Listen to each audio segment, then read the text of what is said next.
Hip-hop is a consciousness, a behavior, a way to view the world.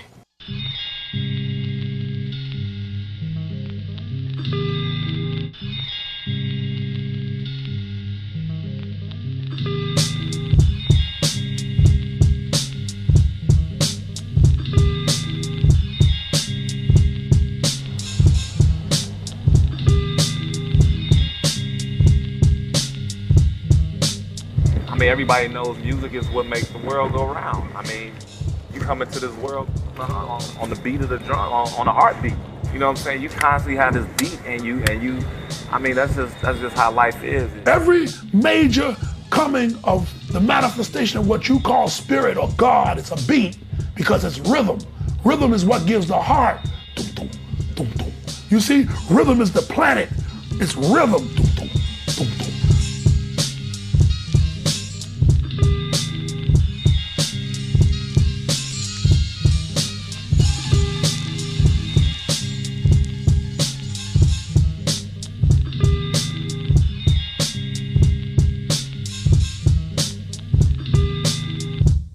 I think it might be the most powerful vehicle in the world ever made. Because it has a magical way of touching people. I mean, it's the most listened to music in the world right now. It's the number one. And it's music. It's the universal language, and hip hop has trumped music as the universal language. There's no place you can go on earth and not find someone to have a conversation about hip hop at all. Something about music that moves you. So now you have hip hop and these different people and these different griots telling a story. I mean, it's like Martin and Malcolm gave birth to a whole generation of storytellers and leaders and philosophers and teachers. And I mean, it's nothing more beautiful than that. And then they have a way of, putting it into a music form where you can bob your head to it at the same time, you know what I'm saying? We've mixed up the terms hip-hop.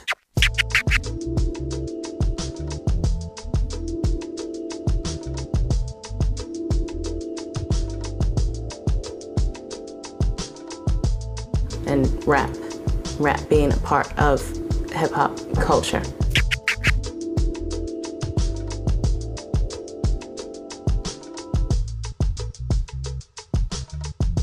I once heard, I believe it was KRS-One say, rap is something that you do, hip-hop is something that you live.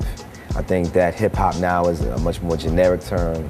Hip-hop is just the umbrella for all of these different genres of rap music, you know what I'm saying? There's a lot of different genres, from East Coast style to West Coast style to down south to Midwest, you know what I'm saying? There's a lot of different styles.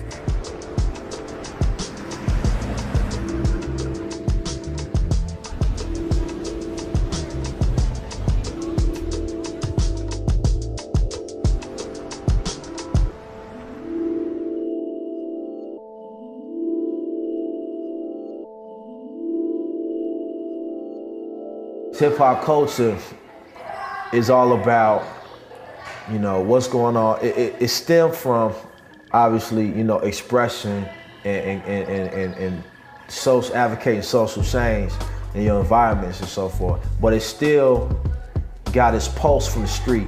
For those of us who know our hip-hop history, the preacher, the holiness preacher, that whole sing-song way that they preached a sermon was really the precursor of hip-hop. That's why, people forget that there's a long line there, that this just didn't come up full-blown. Afrika Bambaataa in 1974 began Zulu Nation after his trip back from Africa and was ordained a Zulu chief.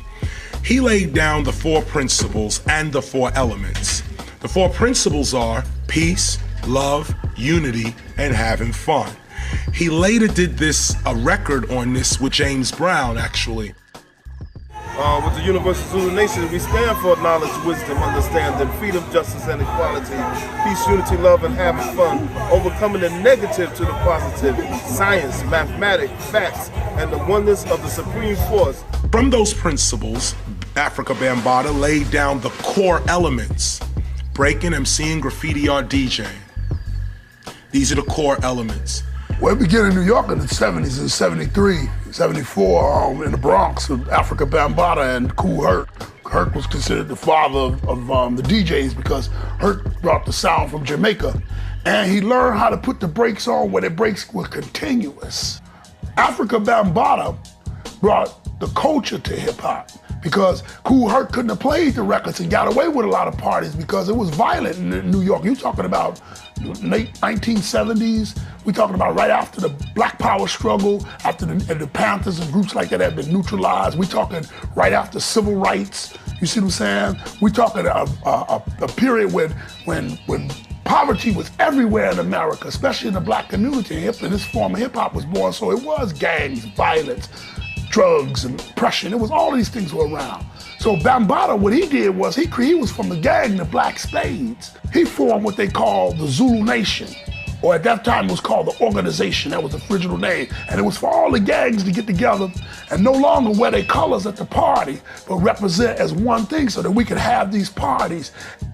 Later on, those that started to stop the violence movement, all in the same gang, Human Education Against Lies, blah, blah, blah, blah, blah, blah.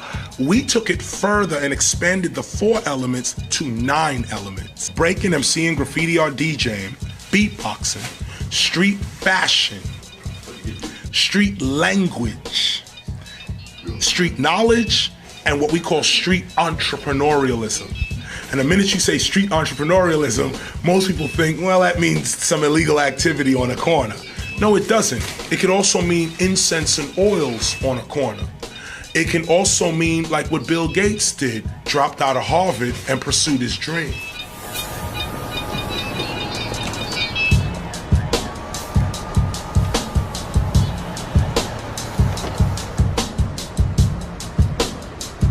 You know, me coming up, it was during the golden years, quote unquote. So yeah, I was able to obviously listen to the Public Enemy, you know, Tribe Called Quest, the whole Native Tongues, you know, Poor Righteous Teachers, Brand Nubian X-Clan. Whereas on the flip side, you also had NWA and the Ghetto Boys and Too Short, which, you know, were coming with a different spectrum. A lot of people have mentioned, you know, Kool G Rap was Biggie before Biggie. Big Daddy Kane was a 5% of the Nation of Islam Muslim, a pimp, and you know, a hustler all in one. You know, so we had the full gamut. We had everything from Public Enemy to Will Smith to De La Soul, and these they would all go on tour together. So you could go to one show and get radical militant black nationalism, you know, fun-loving Heavy D dancing. You know, of course, sprinklings of misogyny within all of that. I mean, you know, to be real. You had Queen Latifah, you had Lauryn Hill, all these greats. And hip hop is many different persuasions. You could go from fun type of hip hop to gangster hip hop to party hip hop. There's a certain beauty in that. I mean, this is what all communities have naturally. So why wouldn't that be expressed in their music? When people like Busy Bee started and Kool Herc and Africa Bambaataa and Grandmaster Flash, imagine every day they were told, in 3 more years, hip hop is over. In 3 more years, this thing you doing is over. And they kept pushing and coming out with more and more music, doing more and more moves, this, that, and the other. They told me that in '77. In 77. So the courage to be yourself is the essence of hip hop.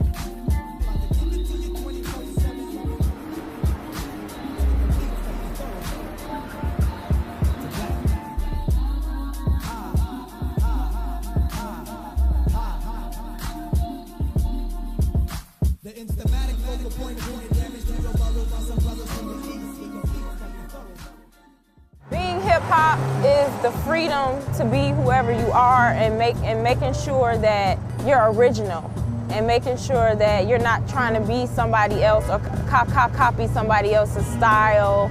I think hip-hop is funky and eccentric and creative and colorful. It's not something you can quit. I can quit rhyming tomorrow, but that doesn't mean that my life isn't going to still revolve around hip-hop culture, because I can't. That's how I grew up. That's what I understand. That's what I live. Hip-hop is in my opinion, is the current expression of the younger generation and trying to say, this is my life. The sense of community that it involves and the sense of family and people kind of having each other's backs. I mean, people say, like, to bring people together. And I mean, for me, that's what, you know, for the most part, it does mean to me, is bringing people together. I mean, that's what I feel like my whole life has been since I've been involved in the scene in Chicago, is bringing people together. Getting better with time. Get carried away. It's like your first kiss, it's like my first mic, it's like your first kid, it's like my first nights, it's that feel good. Are you ready for flight? This for Inglewood, man, I'm shining a light. So relax yourself and come and give me love, and tell them that Pugs is who you're thinking of. And it's okay, somebody wants a dub, cause this right here, them good times that we love. Not trying to sound corny about it, but it became family. Today, we look at hip hop as a complete livable lifestyle, a sustainable culture like any other culture. Hip hop is its own people. Hip hop itself is community. Like right now here in the inner city, the ghetto, that's hip hop. Hip hop is a culture that represents the inner city. So whatever state the inner city is in is what's gonna be represented through the culture. Now, if hip hop is looking real you know, depleted and off balance, that is a representation or a mirror of what's happening in the inner city.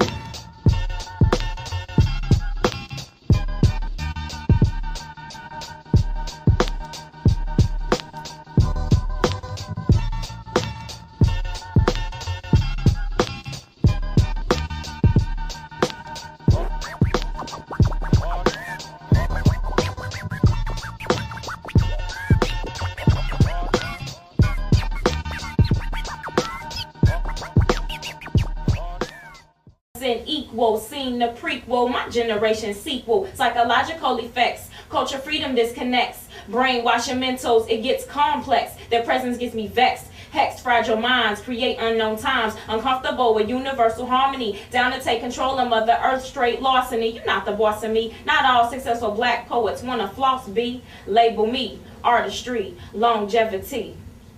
Hey man, at 1975, we were at our power as a black people. We could have actually jumped forward in our time. And the consciousness came in. You start seeing the Honorable Elijah Muhammad in videos, Malcolm X, Farrakhan in videos. You start hearing about unity, organizing. You start hearing about self-love. You start seeing the African medallions being put on. When hip hop came along, that was our birth for the jump forward. That was our jump.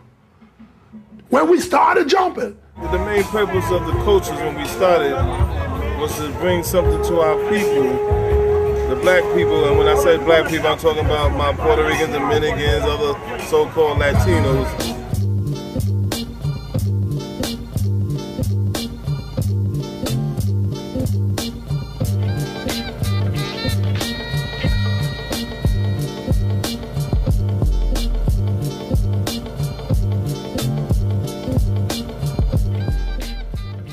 Inspiration. I got dreams and aspirations, and all I really need is some inspiration. I got dreams and aspirations, and all I really need is some inspiration. Too many cats don't get down like that, and too many cats will never have your back, and too many cats.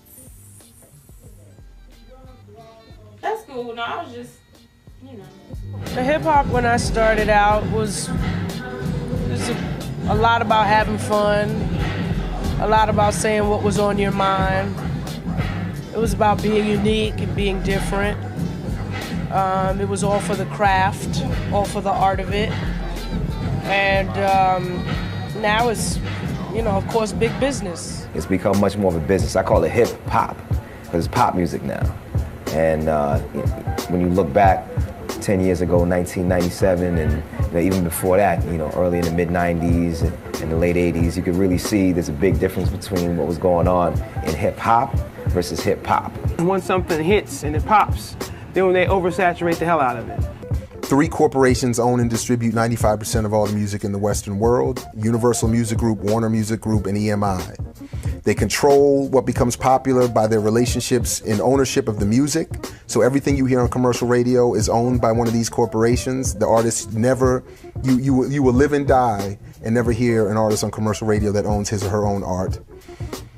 They work through a consolidated radio environment and use payola or pay for play to promote and make popular whatever forms of music they want and to omit whatever they want. DJs used to actually kind of be DJs. They would select records, take them from the shelf, put them on a turntable. You could actually call and make a real request. And a lot of times these guys would, find a song just off the album that might not have been the quote-unquote single. And they would have just played it because they felt it was good music. When things became much more of a business and institutionalized, that took away all the freedom from DJs. And that, I believe, took place sometime like in the 70s. So if you hear a song, to make a song go gold, it's been studied that you need 12 weeks of regular top 40 rotation at about $1,000 per song per station, or $1.5 million for an R&B hit to be made a hit. So what that means is you're hearing the same song every hour on the hour, which means you're not hearing any number of other songs in that same day.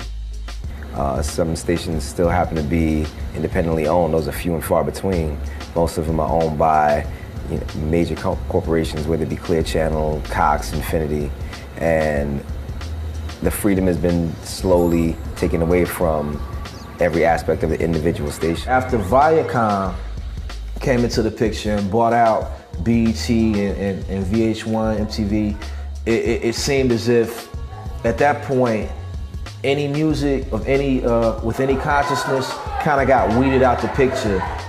I don't know if you saw it or not. Was this last year when someone had published a list of artists that are banned from being on BET or being represented or having their videos played? Anything. Really, really long list. I looked down the list. I was like, oh, hey, Jean Grae. I was like, which is odd, being that I don't have a video. But at any point where I decide to put one out, you've already decided. I think the quote was that these artists are irrelevant to our audience, and music would be overwhelming.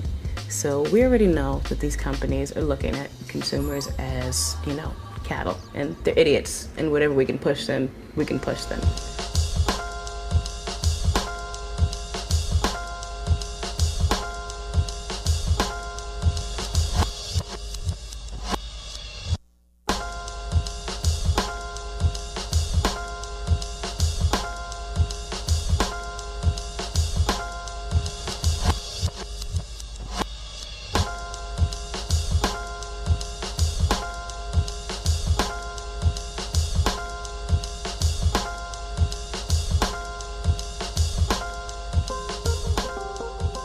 I think part of the problem is that the world has stepped in this box and they forgot to step back out. When it comes to music, who decided that music had to be a certain way? They are able to make us like what we want to like. So Theodore Adorno, the media scholar, said that what we think we like is really what we recognize. And DMX said the same thing more recently, that if you feed people dog shit long enough, they'll learn to put barbecue sauce on it. So it always happens to us, right? You hear a song the first time, you're like, that's whack. You hear it again, hate this song. Hear it again, I hate this song, but it's got a nice hook. And the next thing you know, you're liking it, and we say it grew on us, when in reality it was imposed. So like, for instance, now you can't even get like Little Brother to get played on BET. And I'm sure that a lot of the people, because I've played Little Brother for people that haven't heard of them, and a lot of the groups, All Natural, I Am Oz, The Prime Meridian, just people that the masses may not have heard, and the people like them, but they're just not breaking through, with the video that everybody's gonna say, oh yeah.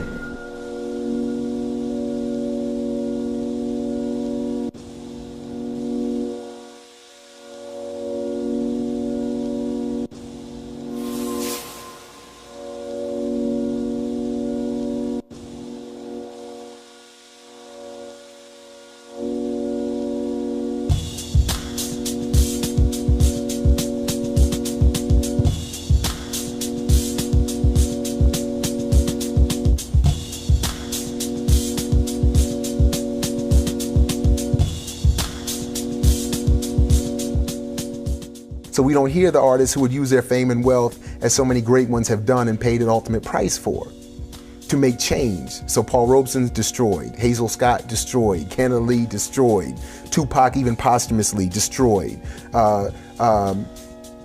Bob Marley destroyed, Peter Tosh destroyed. Anybody who's going to use their art and their fame and their wealth to make fundamental change cannot be allowed to be popular. The consumer can be taught anything.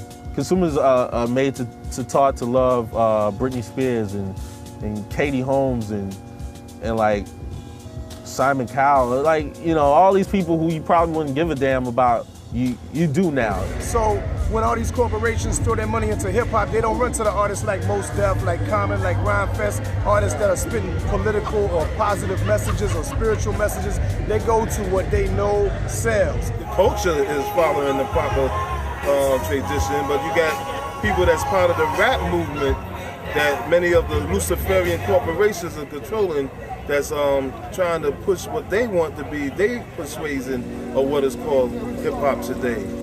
Again, it was somebody who lived the culture. You could tell by the way they dressed. You could tell by the way they spoke and the words that they used. And today, I don't think that exists as much. Songs are very cliche, like you got a big producer in there saying, hey, let's make a song called Lollipop. Lollipop, it's the lollipop, get lollipop. I think it's a little cliche, I think it's a little overproduced. Like me and him could come out with a record tomorrow. We're the Bubblegum Boys, the Bubblegum Boys, the Bubblegum Boys, the Bubblegum Boys. And people will chew it. And even myself, there's some songs I made so much fun of when I first heard it. And then, you know, I found myself just saying a couple of the lines. We're the Bubblegum Boys, the Bubblegum Boys. You'd be like, whoa, you know. The Bubblegum Boys. Because it's been beating my head, you know, from hearing it repetitively. The Bubblegum Boys. Since about 1996, it's been a decline. Musically, just on average, in general, you know, most of the stuff cats are putting out is whack. So you got many of the so-called rappers who are not following the whole elements of hip-hop, meaning the B-boys, the B-girls, the DJs, the MCs, the aerosol writers, graffiti writers, and that fifth element that holds it all together, which is the knowledge. In Universal Zulu Nation, we say knowledge, culture, overstanding. I feel like MCs in general, be it male or female, just are either not interested or just plain afraid of giving their opinion. Because that's what MCing used to be about. It used to be about you stand for something. Like you knew what Chuck D believed. You knew what KRS-One thought. You just had, you had more of an MC. You knew more of what they were about and what they stood for. It's almost like a revolution of bullshit. I'm not knocking anybody's hustle. If you out here getting paid, talking about what you're talking about, fine. You know, you're not the one forcing people to buy it. They're choosing to buy it. Even though you can't say that and not acknowledge the marketing scheme that's involved with that. You can't say that and not acknowledge how almost every item is being marketed with hip-hop. And in the face of hip-hop is some dude with a fitted hat broke off, 3 or 4 big-ass chains, you know, talking about some bullshit.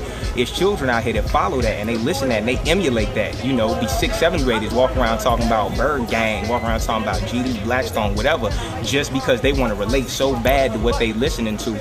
I'm not knocking anybody that does it, but I am saying that it needs to be more than that one-sided presentation. Very few MCs that come hard like that, or quote-unquote hard like that, actually change it up. Everybody talks about the same thing.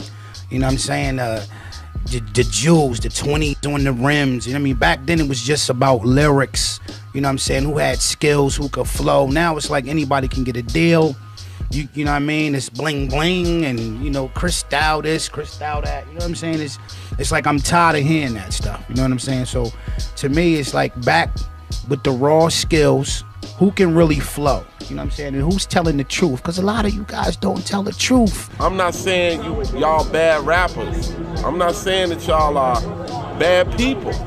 I'm saying you're being controlled and you're being lied to and you're lying to others. That's right. So stop that, because you know better.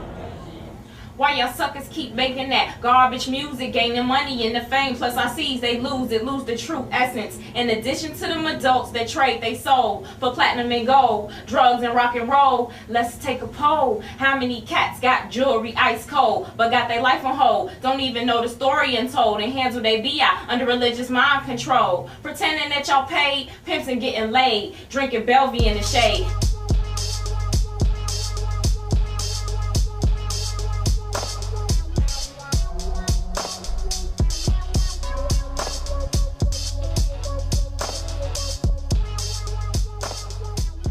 Our problem is we're stressed out and we're broke. The whole culture of hip hop. I've been preaching this since '89, really, with the Self-Destruction record, Stop the Violence movement. That was huge. It was. You know, self-destruction was huge. Hip hop, we are the world. It was a hip hop, we are the world, and I think now, back then they were into making hit artists. They wanted to make you a fan of an artist, and I'm talking about the record labels now. Now, they want a hit song. They want a hit song because they don't want all the power for the people. They don't want an artist who can come in there, wreck shop, and then make a choice like, I'm going to teach the people. That would be devastating to them. What you see on television is a lie. No disrespect to people like Master P, who I think really did the South some justice. Juvenile, who his first record, You a Paper Chaser, You Got Your Block On. I love it. Those records are it for me. Those are classics, and those artists are great. But when you discuss leadership, and not singling Master P out, but he's from New Orleans that no longer exists. I've been trying to express the truth about hip hop. We are impoverished people. We are in poverty. You may see us on TV with blinged out watches and this and that, but that's an act. That's a joke. When Katrina hit, you saw the real hip hop culture in trouble. All them people bought up all our records, lived the culture out. You could turn on you could turn on BET and see what New Orleans was like before Katrina. You hear Katrina say, they're shooting at the cops. They've been shooting at the cops for 30 years in New Orleans. Katrina ain't starting nothing new, but now it's exposed. The image is gold teeth. The image is buy this, buy that, wear the biggest watch. You see? Nigga, drink that Cristal's. You see? Matter of fact, everybody's a nigga now. White people, everybody just niggas. You know, this is the nigga. Super niggas, you know? Now everybody blinged out. The imagery is thug life. Everybody's a thug. True. Put the true on there. What does the TRU mean on you? What is true with the machine gun underneath there or the Uzi? What is that? That's thug life. Thug life is telling you, Tupac says thug is an intelligence. No, that's not what thug life is. The word thug is King's English. It was created with word sound, and word sound is power. When they call you a thug, it means an assassin. Who are you assassinating? Your own character. So now you're a thug. Your mentality is a thug. Thug mean I don't give a fuck. I don't care about nothing, G. I don't care. I'm going out. I was born to die. Something happened. Then that started coming in the so-called nigger syndrome, or calling a woman out of their names using that B word, or glorifying the N word. And what's going platinum is the jail industry. More prison dollars are being implicated. They just gave almost another $1 billion towards prisons in America, but they didn't give $1 towards schools in America. Do you see what I'm saying? The worstest schools and the bestest prisons. You see? How do you fuel the prison industry? You fuel it with niggas. It's an economy. It's a commodity and an economy. The slaves were brought here as a commodity. We were never brought here because of an evil scheme to do. No, we were brought here to work. And they no longer needed your services to work. Now they no longer need you to wake up and catch who you are and take over or begin to be industrial. So now we have to create a new form of work. The new form of work is called the prison industrial complex. How do we walk them to prison? Through imagery, through music frequencies and imagery. That we have the largest prison population in the world, that the 40% of that population is black. 70% of that population is black and Latino. All of them are poor. 80% are there for nonviolent drug offenses, and that the prison industrial complex is the underpinning basis of this economy. If you study the 1940s, in the 1940s when jazz came along, they did jazz the same way. Same thing. They put heroin on the streets of America. It took out the Charlie Parkers, the Max Roaches. It took out the John Coltrane's, the Billie Holidays. It took out everybody, the unseen heroes and sheroes that you never even heard about that sung jazz. It took them out. So to justify all of that, you need a popular image of black people that makes people feel okay with somebody going to prison for really nonsense.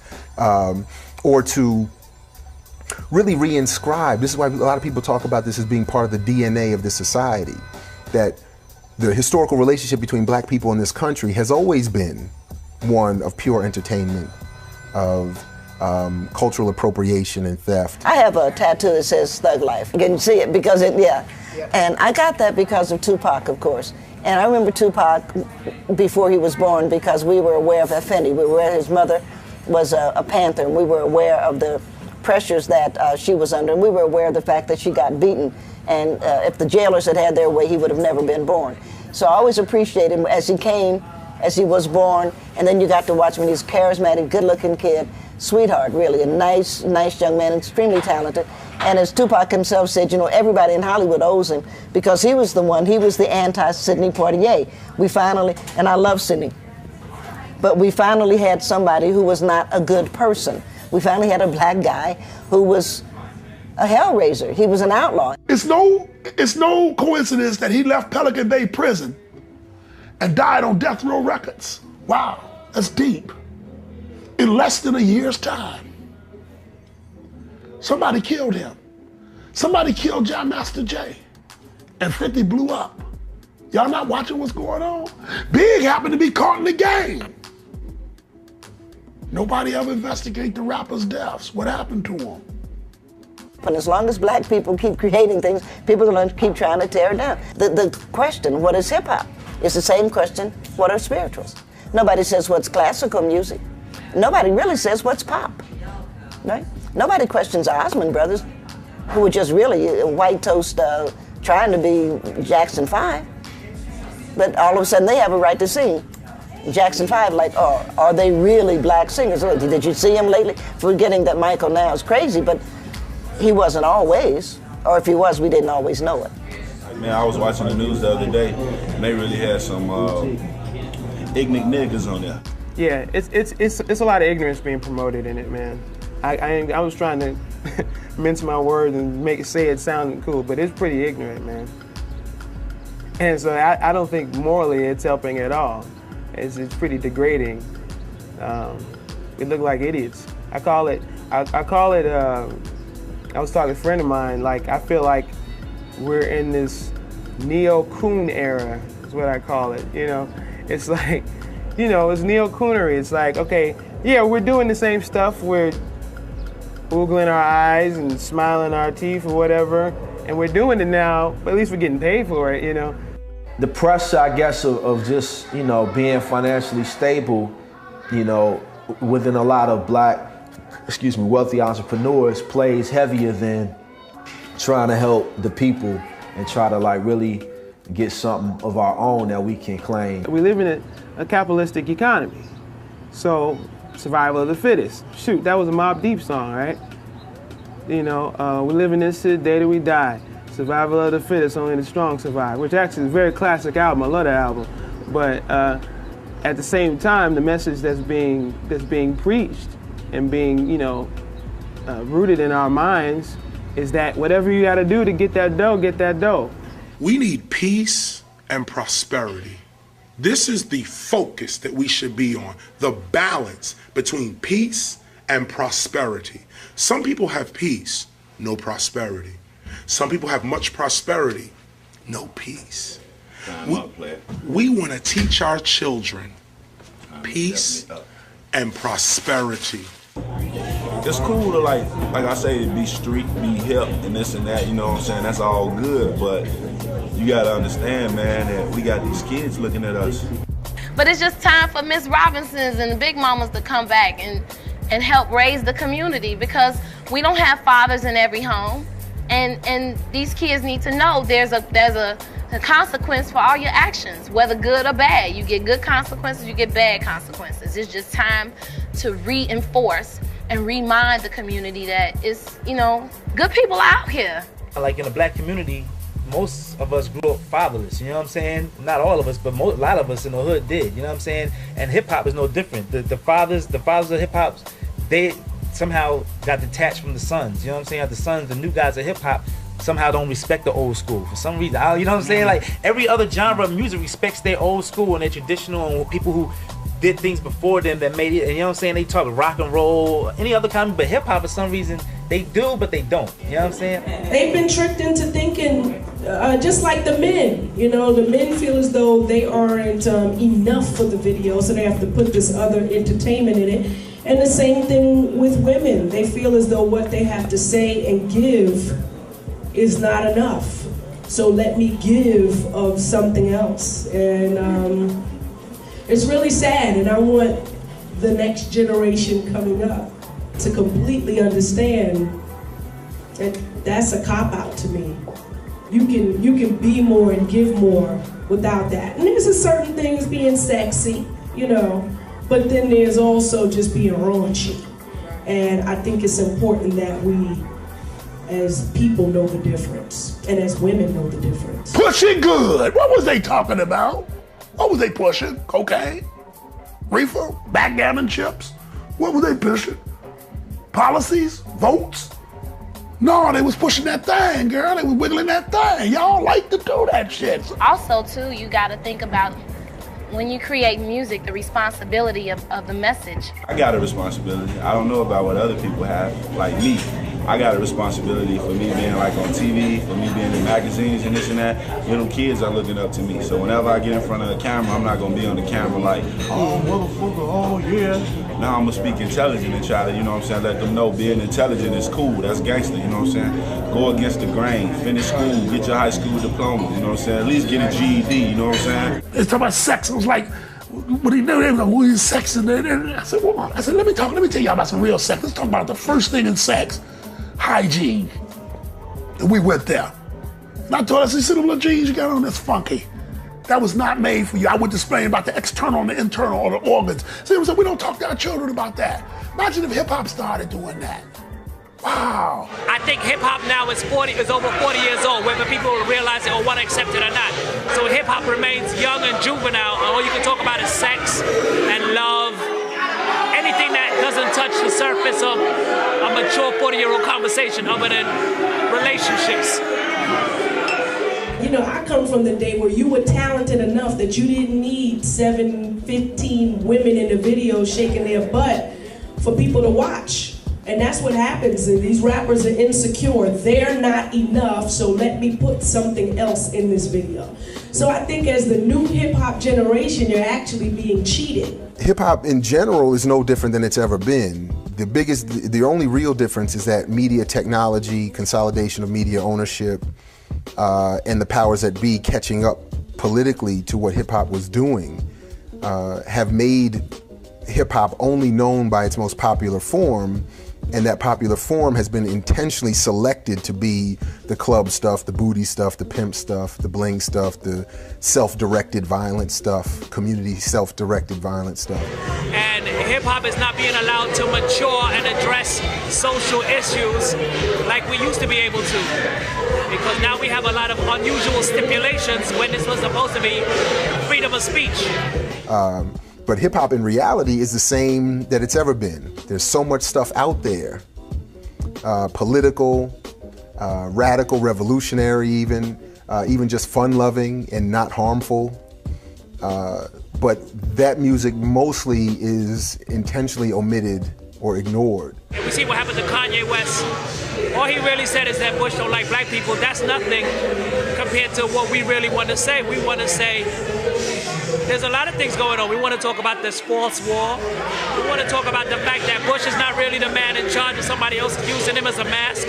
The political point of hip hop is to be able to think freely.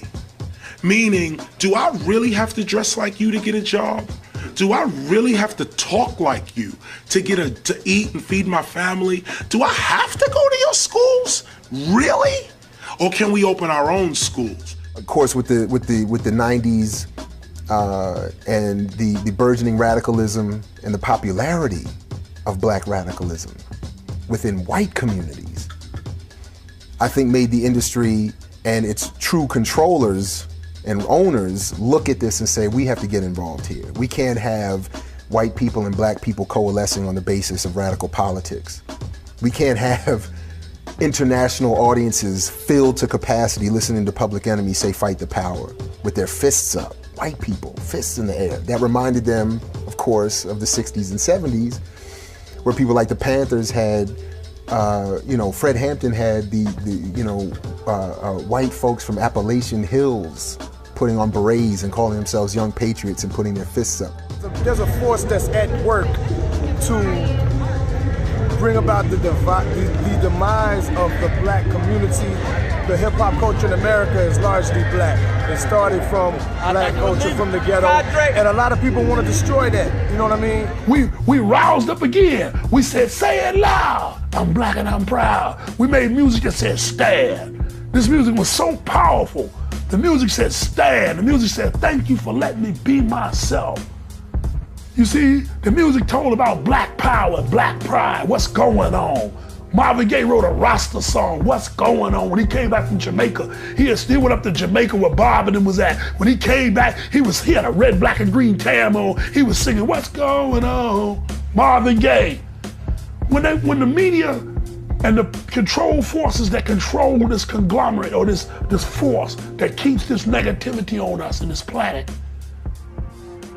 when this force saw the birth and resurrection of music and sound waves, they are afraid of the rise of the Black Messiah. That image, I'm sure, frightened them. So they said, well, we know white people have always traditionally gravitated to what black people do, so we just have to make that coalescence exist on the basis of what it is now, blinging and pimping. So white and black people can hang out now, but they're all blinging and pimping and, fronts and all of that. And that kind of unity is okay, because that's not really a threat. We doing too much blinging. You know what I'm saying? I'm not knocking, because blinging has been since Biggie was here. Back when Biggie them and everybody been blinging. Everybody was talking about blinging and rims, but we got lost in it. We forgot what we was here for. Now, what do we do about hip hop? Well, where we gonna go with it next? Because it's shit hop now, so what's next? Do we change the frequency? Because right now we're on a 4/4 count or a 3/4 count, when we should be on a 6/8.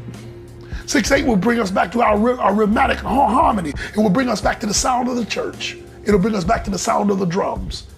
It'll react our spirits and align our chakras. Because our music made our do. When I say hip, hop, the hippie to the hippie, everybody smile and do like this. Because that's the type of music that was. It made you feel like this.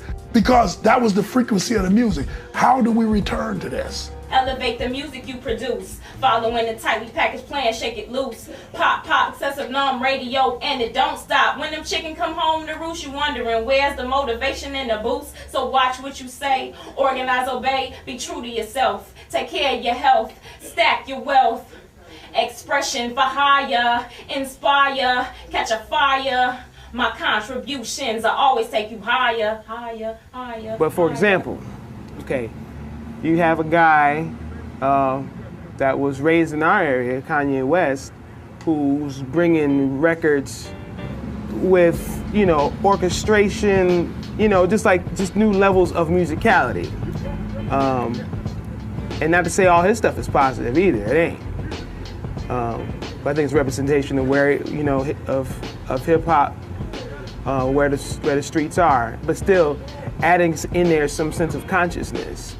That's one of the things that makes Kanye West important, because he brought back another way of looking at hip hop. He said, I'm not going to play this game that, I was rapist and I used to sell drugs and I shot my mother and father, and all that just old slave narrative that everybody seems to want to tell, and I don't believe half of them, because not that many people survive those streets. You look at, I was shot 8 times, well, I was shot 10 times, well, I was shot 15 times. There's a slave narrative. That's I learned to read, and then I realized I shouldn't be enslaved, as if the people that didn't know how to read thought they should be. Come on, It's the courage to be yourself. It's the courage for you to be you. And notice the word courage. Most people ain't being themselves. And to some degree, and I think it's a legitimate, again, intellectual complaint, hip-hop needs to stop the slave narrative and get back to this is who I actually am. And Kanye West has made a step because he said, I'm just a nice kid, but I can rap, and I'm going to do that. Hip-hop is forever changing. So just when people think that it's done, it sort of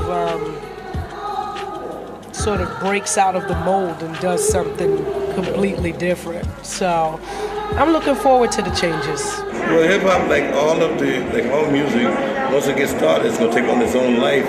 In order for it to live, it's going to have to grow and go in different directions. And it's doing just like R&B music did, which eventually R&B had blues and soul. Then you had Motown, which started making it sophisticated and pop and jazz and all that. Hip-hop is doing the same thing. If hip-hop never existed,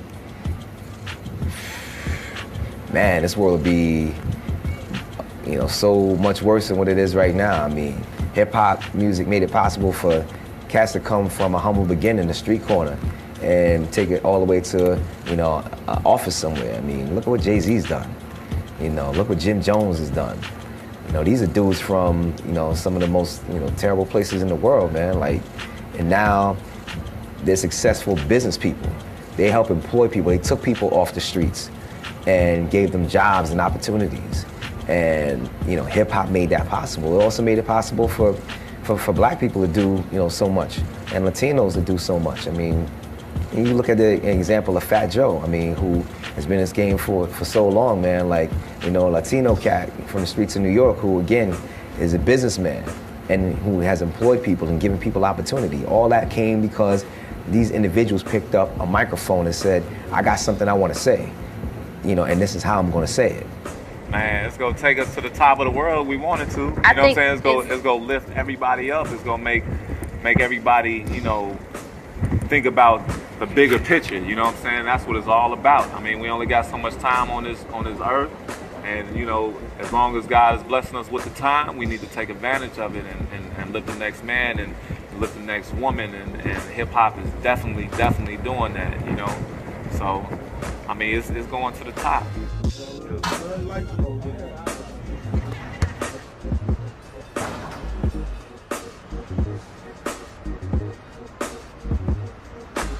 Hip hop is going to continue to live and strive and evolve because there's a lot of people that care about it, and also considering the state of our world and the different things going on in the world now. I think there's going to be a time coming soon when we're going to have to step up or step off. And if you're not, changing it or making it easier or teaching someone after you what you're doing, then you shouldn't be doing the shit in the first place. I mean, know where it came from, know where it started, know who made it, who created it. Know about the Bronx, know about Kool Herc, know about Cedric Avenue, know about Bronx River, know about Bambaataa, know about Grandmaster Caz. In 87, we look back at 77 and said, wow, that was dope. In 97, they look back at 87 and said, wow, Criminal Minded and Slick Rick, that was hot. Today, they're looking back at 97 and saying, Tupac, Biggie, wow, these guys, the Puffy, Bad Boy, the West Coast, Dr. Dre, wow, that was hot in 97. In 2017, they're gonna look back on this very interview right here, and they're not really listening to what we say. They're looking at the wall paint, the furniture, my clothing, my hat, yours, how we're sitting here like this. That's what our children are looking at. So if you are conscious of that, every word out your mouth, every act that you do is not for you today, it's for your future. That's leadership for hip hop. Most people, when they say hip hop, they don't understand what they're talking about. When they say hip hop, they just think of rap music or rappers. They should think of the whole culture as a movement. The movement of doing something for self, peace, unity, love, and having fun, and then overcoming our negatives to our positives.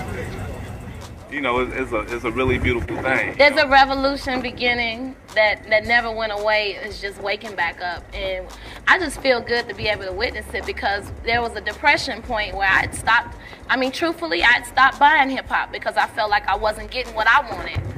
But now I'm buying it again, and that's what tells me that it's coming back. The revolution of hip hop that existed when it first started. It is us that save us. Hip hop saves us. Now we can take this hip hop thing and not with a bunch of people around us, but just a little people in front of us, that little group, we can probably save this. Censorship is political, not lyrical.